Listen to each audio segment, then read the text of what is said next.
Magandang araw po. Sana po'y nasa mabuti kayong kalagayan. Ako po ulit si Obet. At ito na po ang pagpapatuloy ng kwento ng ang kinatatakutang araw ng mga taga-baryo.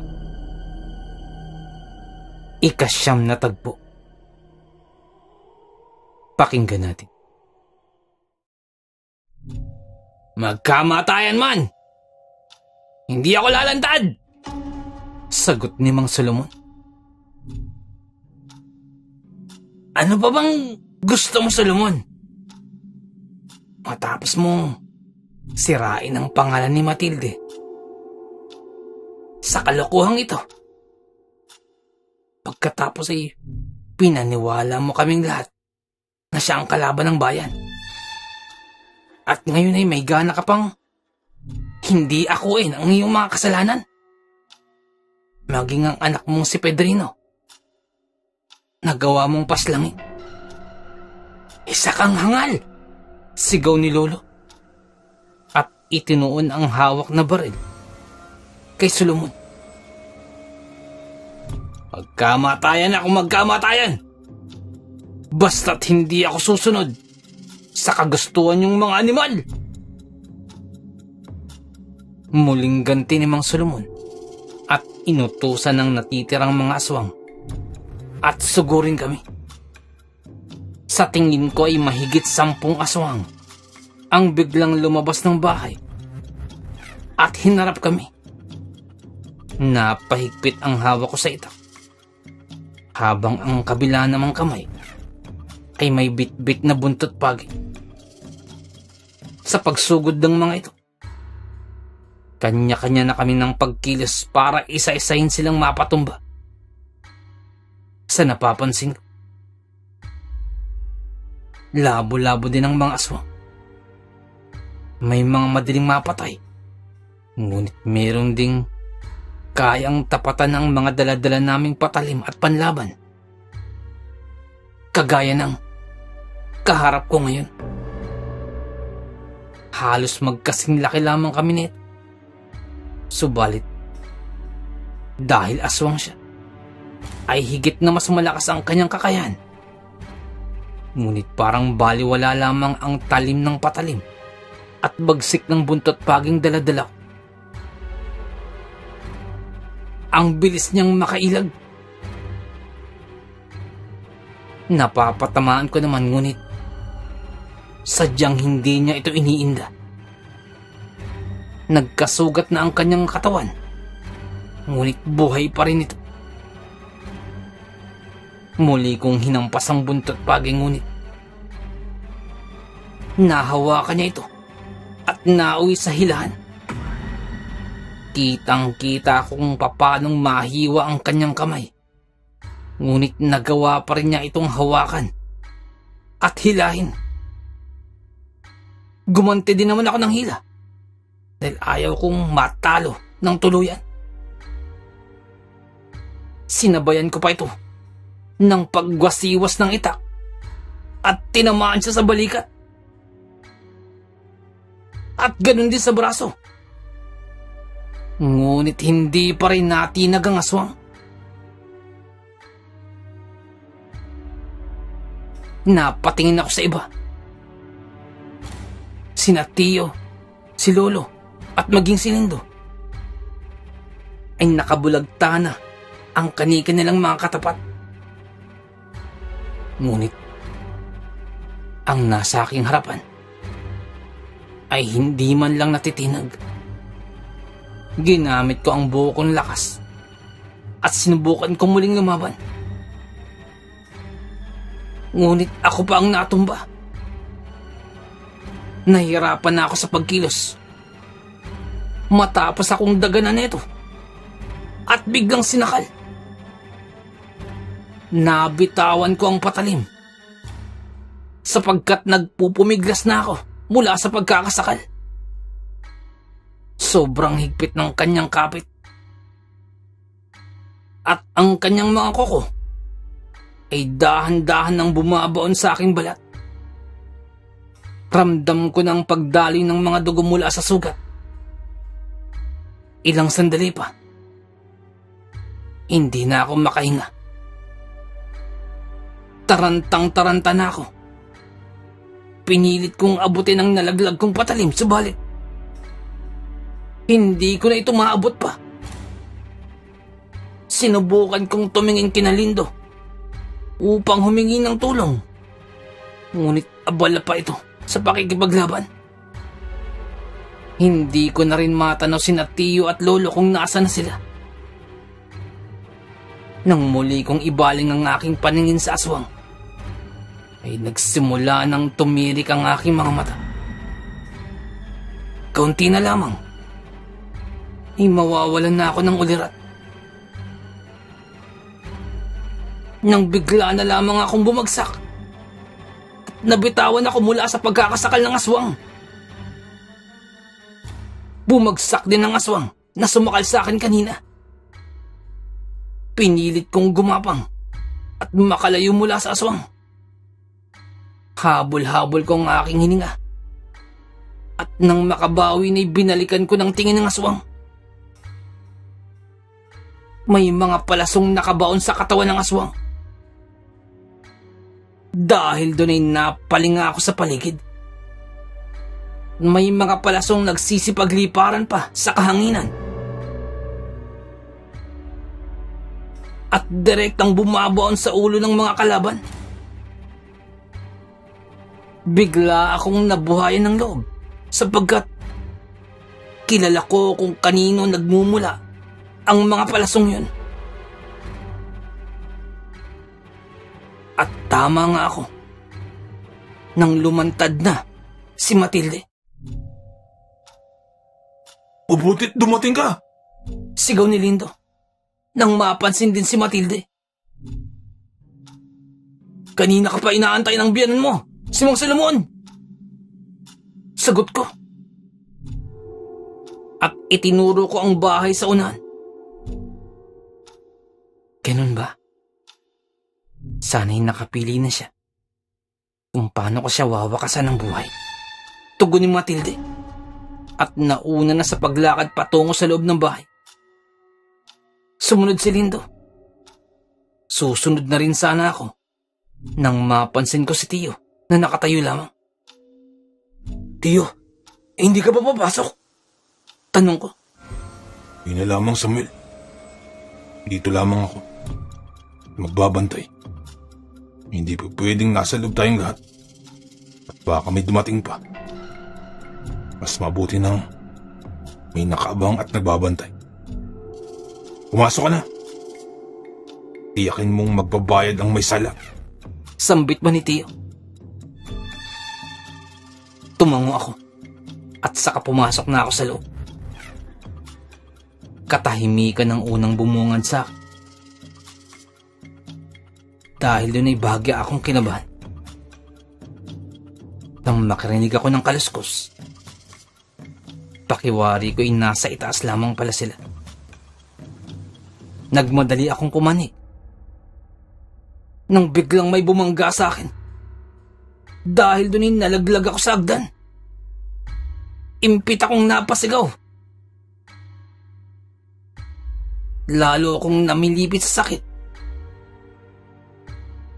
Napaubo pa ako matapos tumama ang dibdib sa haligi. Nang maya-maya pa'y bigla na naman akong tumilapon. Pagkatingin ko sa aking harapan, nakatingin sa akin ang nanlilisik na mga mata at naglalaway na aswang.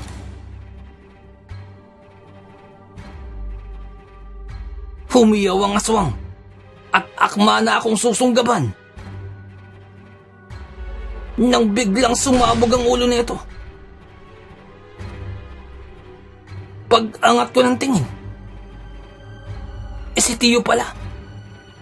Binaril ni Tiyo ang aswang. Samuel, ayos ka lang ba?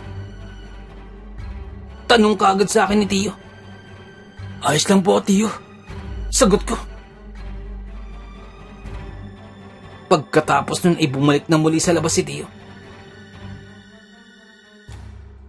At tila may dumating pang mga aswang. Hindi ko alam kung saan nanggaling ang aswang na yun na bumangga sa akin. Basta't bigla na lamang itong lumitaw.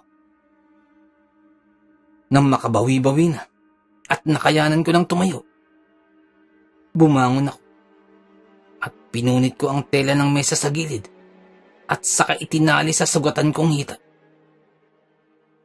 Pagkatapos ay dahan-dahan na akong pumanhik sa itaas. Doon ay naabutan ko sina Lolo. At naroon din si Mang Solomon. Tumigil ka na, Solomon. Magbabayad ka ng iyong kasalanan. Saad ni Lolo. Anong titigil? Di ako susuko. Kayong dapat na tumigil. Sapagkat sa mga oras na ito, paparating na ang iba pang mga aswang. Ang ginawa niyo sa akin ay hindi nalalayong kayo ang totodasin nila. Sagot ni Mang Solomon. Ganun ba, Mang Solomon? O maaari naman na sa mga sandaling ito, itinalikuran ka na ng mga inaasahan mong... Tanong pa ni Lindo. Biglang napangisi si Mang Solomon dahil doon. Hangal! Hindi sila basta-basta tatalikod sa akin. Sapagkat walang rason para talikuran nila ako. Tugon ni Mang Solomon. Kung ganun, bakit hanggang ngayon wala pa rin dumarating na kakampi? Tanong ni Lindo. Mag-antay ka lamang. Darating sila. Darating sila at sa sandaling nandito na sila. Magdasal na kayo sa lahat ng tinatawagan yung Diyos. Sapagkat wala ni isa sa inyo ang matitira. Malakas na sagot ni Mang Solomon. At sabay bunot din ng kanyang baril. At biglang nagpaputok. Kanya-kanya naman kami sa pagtago upang makaiwas. Nagkaroon naman ng pagkakataon si Mang Solomon na makatakas. Ngunit agad ding nasundan ni na Matilde. At ganun din si Lindo. Ngunit pagkatingin ko, ay nasa sahig pa rin si Lolo. Natamaan ito sa balikat. At ganun din sa dibdib. Lo! Kumapit lang kayo, Lo! Taranta ko. Habang pinipigilan ko ang pagdurugo ng kanyang mga sugat. Si Solomon, Samuel! Si Solomon ang unahin niyo! Pagbabayaran niya ang lahat. Pagbabayaran niya. Lo, huwag na ho kayo magsalita. Sambit ko. Marami na akong inindang sugat sa katawan, ngunit mas nangingibabaw sa akin ang sakit mula sa kalooban habang pinapanood ko si Lolo. May tama siya sa dibdib. Hindi ko alam kung gaano kalala ang tinamo niyang sugat. Ilang sandali pa'y dumating na si Tio na may sugat din sa pisngi at sa mga braso. Ngunit mas inalala niya ang sitwasyon ni Lolo. Samuel, ikaw na munang bahala rito. Tiyakin yung mahuhuli ang Solomon yan. Wika ni Tio. At inabot sa akin ang kanyang baril. Ganon din ang kasamang balang tanso. Tumango na lamang ako. Hanggang sa makaalis na sila Tio. Pagkatapos ay kinargahan ko na ng balang tanso ang baril. At sinundan na sina Lindo at si Matilde. Wala na akong nararamdamang takot niyo. sa isip-isip ko na kahit na anong aswang ang makasalubong ko, ay agad-agad kong papuputokan.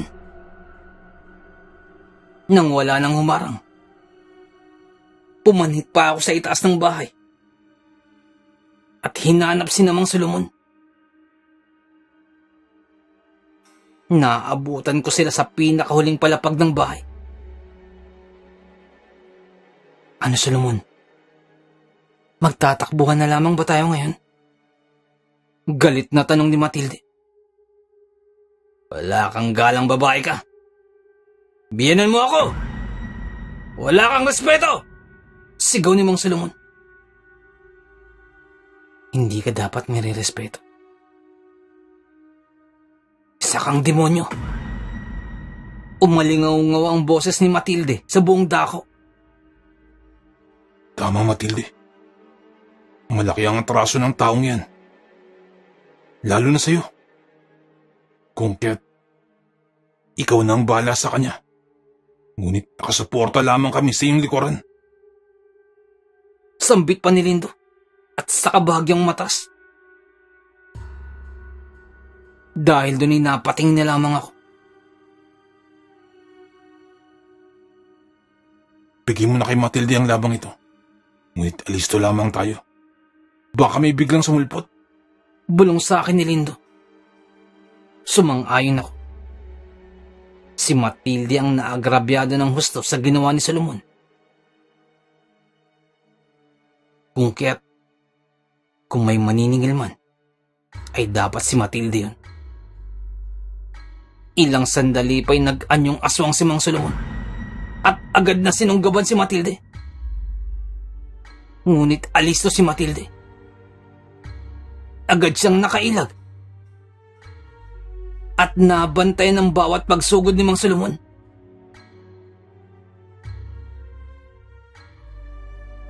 Sinubukan pang tumakas ni Mang Solomon.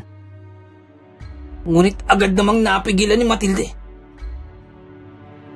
Tatalon pa sana ito sa bintana nang balian ito ng paa ni Matilde. At agad namang napahiyaw ang aswang.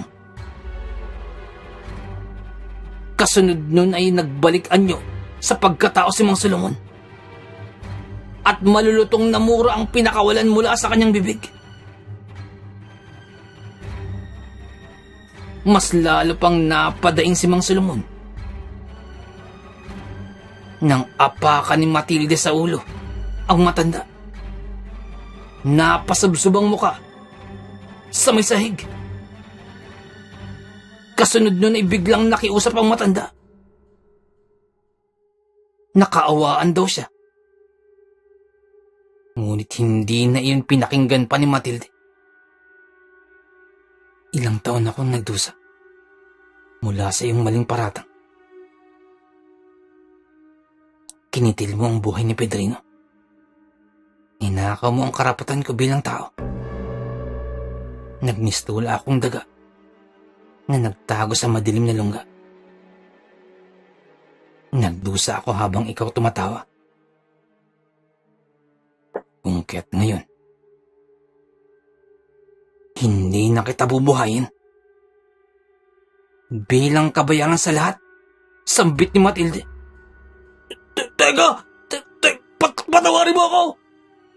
Malakas na sigaw ni Mang Solomon. Akma na sanang babarilin ni Matilde ang kanyang ulo. Pakiusap, Matilde! Bigyan mo ako ng isa pang pagkakataon. Itatama akong lahat. Lilinisin ko ang pangalan mo. Huwag mo akong patayin. Huwag! Bagyang napatigil si Matilde. At tila pinag-isipan ng mga sinabi ni Mang Solomon. Nang biglang nag-anyong aswang si Mang Solomon. Ngunit bago ito makakilos, agad kinilabit ni Matilde ang gatilyo ng baril. Isang balang tanso ang sumabog sa ulo ni Mang Solomon. Kasabay nun ang pagkalas ng buhay ng matandang Solomon.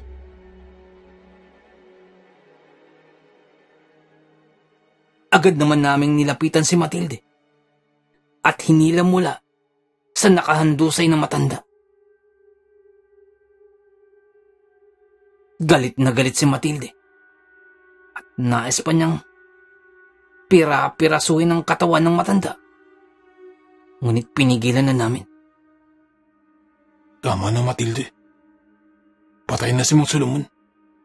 Awat ni Lindo at binawi ang baril na hawak nito. Kulang pa yung kabayaran. Giit ni Matilde. At agad dumampot ng isa pang itak. At saka tinadtad ang katawan ni Mang Solomon. Imbis na si Matilde ang awatin, ay inawat ko si Lindo. Hayaan mo siya, Lindo. Hayaan mo siyang ilabas niya ang kanyang galit. Sambit ko. Hinayaan namin si Matilde. Pinagmasdan lamang namin siya habang pinagpipira-piraso ang bawat bahagi ng katawan ni Mang Solomon. Nang mapagod, ay siya mismo ang tumigil. Sinundan lamang namin siya. At habang papalis kami sa bahay niya, pakiramdam ko inabunutan ng malaking tinik ang bayan ng Sindako. At sa wakas, maitatama na ang ilang taon ng daan na punong-puno ng pagkakasala. Malaya na si Matilde sa anumang paratang. Napakahiwaga ng ating mundong ginagalawan. Napakaraming bagay ang mahirap paliwanag. Pero nagaganap. Hanggang dito na lamang. Salamat po sa pakikinig. Magandang araw.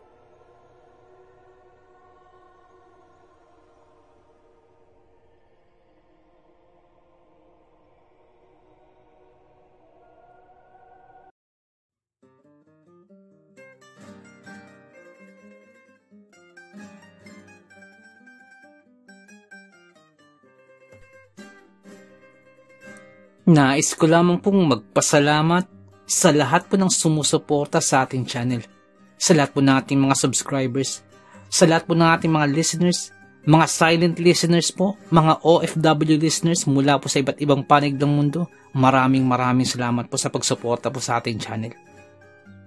At sa mga nagpadala po ng kwento, maraming salamat po. Ganun din po sa mga writers po natin na tumutulong sa ating channel. Maraming salamat po. At kung hindi po kalabisan, baka pwede pong please don't skip ads po. Napakalaking bagay po sa atin. Napakalaking tulong po sa ating channel. At paki-like na rin po ang ating mga videos para po dagdag po sa algorithm po sa ating channel para lalo po nating mapalaganap ang maraming salamat. Kumari din po, pwede pong paki-share po. Maraming salamat po. Nais ko lamang pong i-shout out si Boss Leonsky Gibe, dyan po sa may Barangay Bula, Tiaong, Quezon. Shoutout po sa iyo, boss. Maraming salamat po sa pakikinig. Shoutout din po kay Ma'am Joy Iglia. Ma'am, shoutout po. Maraming salamat po sa pagbisita ulit sa ating channel. Salamat po. Nais kong i-shoutout si Boss Beshing 6045. Boss, shoutout po. Maraming salamat sa pakikinig. Shoutout din po kay Boss Marlon Paro. Maraming salamat po. Shoutout din po sa ating tahimik na tagapakinig mula sa Darasa, Tanawan City, Batangas. Pa-shoutout din po kina Elijah Bryce, Boss Alia, Briel, at Olivia Norin, Eliza Dankalan. At shoutout din po sa wife po ni Boss Benji na si Ma'am Maylin Dangkalan. Shoutout po sa inyo. Ang shoutout pong ito ay mula po kay Boss Benji. Shoutout po. Shoutout din po kay Boss Edwin Villena dyan po sa may Alabang, Muntinlupa City. Shoutout po. Shoutout din po kay Boss Deding Meral. Shoutout po sa inyo. Shoutout din po sa mga taga Barangay Banban. Pekino, Kalinog, Iloilo. Shoutout din po kay Jepoy, kay Jessa, at kay Fritz. Ang shoutout po ito ay mula po kay Ma'am Annabel Apruebo. Shoutout po sa inyo. Shoutout din po kay Boss Bulag na Anghel. Boss, shoutout po. Maraming salamat po. Nais ko lamang pong i-shoutout si Boss Ruel Verano, dyan po sa may Cebu. Shoutout po sa inyo, boss. Shoutout din po kay Lola Cording ng Suha, San Teodoro, Oriental Mindoro. Shoutout po sa inyo dyan. Ang shoutout pong ito ay mula po kay Boss Andy Galoso. Shoutout po. Nais ko lamang pong i-shoutout si Boss Sol Luna. Boss, shoutout po. Maraming salamat po sa pag-share po sa ating kwento. Salamat po, boss. At shoutout din po kay Boss Dipred. Boss, maraming salamat po. At kung may time po kayo, bisita lang po sa channel po ni Boss Dipred. Dipred Mystery Files. Magaganda po ang kwento ni Boss Dipred. May time po kayo, bisita lang po sa channel po niya. Shoutout po sa inyo. Nais ko lamang pong i-shoutout ang mga taga Vista Grande, Barangay Santa Cruz, Antipolo City. At sa Marcos family, shoutout po from Boss Fernando Marcos. Shoutout po sa inyo, maraming salamat po. Shoutout din po kay Boss Jason Moslares. Shoutout po sa iyo, boss. Nais ko lamang pong i-shoutout si Ma'am Dalisay Concepcion. Shoutout po sa inyo, ma'am. Nais ko lamang pong i-shoutout si Boss Jimmy Kua. Shoutout po sa inyo, maraming salamat po sa pakikinig. At shoutout din po sa may Samahang Maralita, sa mga tagapakinig po dyan. Maraming salamat po. Nais ko lamang pong i-shoutout ang My Kokoro team. Shoutout po sa inyo. Shoutout po kay Boss Jeric, kay Boss Lawrence, kay Boss JB, kay Boss Javier, kay Ma'am Angie. Shoutout po sa inyo. Salamat po sa pagtulong. Maraming salamat po. Shoutout din po kay Kuya Gio ng Muntinlupa. Shoutout po. Shoutout din po kay Boss Jesse Manresa at sa misis po ni Boss Jesse. Shoutout po sa inyo. Maraming salamat po sa pakikinig. Nais ko lamang pong i-shoutout si Boss Malvin Esguera at si Boss Ronaldo Esguera. Shoutout po sa inyo. Shoutout din po sa Manhattan Hamburger and Restaurant dyan po sa may Bucandalia, Imus, Cavite. Shoutout po sa inyo. Maraming salamat po sa pakikinig. Shoutout din po kay Marlon Perez, kay Tito Boy. Salamat po sa pakikinig. Shoutout po sa inyo dyan. Shoutout din po kay Ma'am Elizabeth Arnaiz. Shoutout po sa inyo, ma'am. Nais ko lamang pong i-shoutout si Boss Marlon Paro. Boss, shoutout po. Shoutout din po kay Boss Malvin Esguera. Boss, shoutout po sa inyo. Nais ko lamang pong i-shoutout si Boss Bulag na Anghel. Boss, shoutout po sa iyo. Salamat po sa pakikinig. Shoutout din po kay Boss Benji Cayetano. Boss, shoutout po. Shoutout din po kay Ma'am Annie Viloria. Shoutout po sa inyo. Kay Ma'am Annabel Apruebo. Shoutout po. Kay Boss Baby Langka. Shoutout po sa inyo. Shoutout din po kay Ariando Tamor, kay Boss Christian Ed, at kay Boss Ferdinand Tamor, dyan po sa may Las Piñas. Shoutout po sa inyo. Ang shoutout po ito ay mula po kay Boss Chris. Shoutout po. Shoutout din po sa Marcos family, dyan po sa may Antipolo. Shoutout po sa inyo. Ang shoutout po ito ay mula po kay Boss Fernando. Shoutout po sa inyo. Shoutout din po kay Ma'am Annie Viloria, at kay Boss Baby Langka. Shoutout po sa inyo. At kay Ma'am Annabel Apruebo. Shoutout po sa inyo dyan. Shoutout din po sa King Solomon Game Farm dyan po sa may Tawid, Maasin City, Southern Leyte. Shoutout po sa inyo. Shoutout din po kay Ma'am Rosie de Mesa. Ma'am, shoutout po. Shoutout din po kay Boss Real Mix Vlogs. May time po kayo, bisita na po ang channel po ni Boss Real Mix Vlogs. Shoutout po sa iyo, boss. Shoutout din po kay Ma'am Julie Ruel, kay Ma'am Raquel Punsalang, Ma'am Melania Ruel. Shoutout po sa inyo. Sa family niyo po, shoutout po. Boss Loreto Ihaan Jr., shoutout po. Sir Ron Pilapi, dyan po sa Kentucky, shoutout sa iyo. Boss Lia Estoque, shoutout. Boss Edison Velasco, shoutout. Boss Rodney TV. May time po kayo, bisita lang sa channel po ni Boss Rodney TV. Vlogs niya po sa mountain bike. Shoutout din po kay Boss Red Rosal. Nag-livestream po si Boss Red every Wednesdays, Fridays, and Sundays. May time po kayo, bisita lang sa channel niya. Boss Lady B, 73 dyan po sa Texas. Shoutout po. Boss Ed Uy, shoutout po. Boss Dimples Yumi, boss, shoutout sa boss. Ma'am Liza Arcega, shoutout po. Ma'am Ivy Standian, shoutout po. Boss Rochelle Abillar, may time po kayo, bisita ng channel po. Rochelle Abillar po. Ma'am Melanie Passion, shoutout. Ma'am Milagrosa Lok, shoutout. Boss Nonoyski, shoutout sa boss. At yung BFF pala ni Ma'am Jane, si Boss Hershey, shoutout sa'yo. Boss Miles, shoutout po. Boss Lord Olivar, shoutout po. Boss Rexy Ann, shoutout po. Boss Jesse Joshua Castillo, shoutout po. Ma'am Maya Flores, shoutout po. Boss Queenie, shoutout po. Boss Alberto Liano, shoutout po. Ma'am Michelle Cedron, shoutout po. Ma'am Susan De Los Santos, shoutout po. Boss Ron Ron, and Ma'am Lenny Fish, shoutout po sa inyo. Sir Reynaldo Silong, shoutout po. Ma'am Charlene Gumansing, shoutout po. Boss Psychic Scorpio, shoutout po. Ma'am Marianita FL, shoutout po. Boss James Channel, may time po kayo, bisita na po channel po ni Boss James. Ma'am Maribel Salcedo, shoutout po. Boss Vinci Maya, boss, shoutout po. Boss Leonardo Manalo, shoutout po. Boss Yumi Cotton TV, shoutout sa boss. May time po kayo, bisita na po sa channel, Yumi Cotton TV. Boss Yoreski Escalona, shoutout sa boss. Boss Jopay Bertuto, boss, shoutout sa iyo. Ate Peng, shoutout po. Ma'am Elaine Almera, shoutout po. Boss Supremo Proxky, dyan po sa Cavite, shoutout sa iyo, boss. Ang Bless na Baka, shoutout po. Ma'am Christian, dyan po sa Hamburg, shoutout po. Kaya, Sir Alex of Southern Mindanao Creepy Experience, shoutout sa iyo, sir. Boss Jimmy Pandong, shoutout po. Kay Tata Estong Nestor Bauyon, dyan po sa London, shoutout po. Ma'am Mary Asilar, shoutout po, dyan dito sa UK. Boss Edward Malilin, boss, shoutout po. Boss Raymond Glover, shoutout sa boss. Ma'am Eliza Miguel, shoutout po. Shoutout po kay Boss Ricky Gonzalez, kay Boss Bobby, kay Ma'am Milagros Gonzalez, kay Sir Romeo, shoutout po sa inyo. Boss Sai 1986 Vlog, may time po kayo bisita ng channel, Sai 1986 Vlog. Boss Young's Life, shoutout. Boss Russell Ferreira, shoutout. Boss Mslack, shoutout. Miss Jabel, shoutout po. Boss Choji D, shoutout. Ma'am Liza Arcega, shoutout po. Ma'am Selena Rawato, shoutout po. Boss Francis Maula, shoutout po.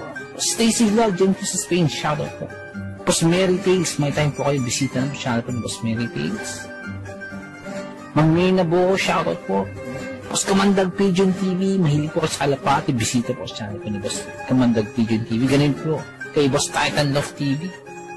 Boss DJ and George, mahilig po kayo sa bedtime stories, bisita lang po sa channel po nila.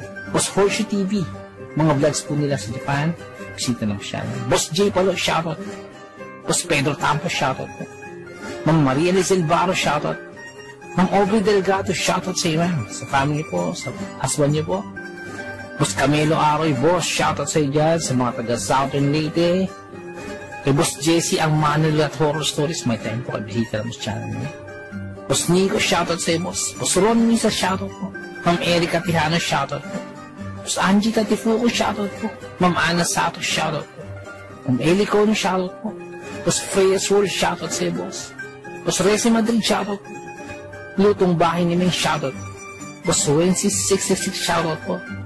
Boss John Reynal Zacate, boss, shoutout. Kay Ma'am Lea Velasquez, shoutout po. Kay Ma'am Shirley Carillo, shoutout po. Sa mga hindi po nabanggit, pasensya po, bawi po ako next time. So, naibigan po ninyo ang ating kwento. Pakihit lang po ang like button, pati din po subscribe. Pakiclick na rin po ang notification bell para updated po tayo sa ating mga kwento. Kung may nais po kayong sabihin, pakiiwan lang po sa ating comment section. Maraming salamat.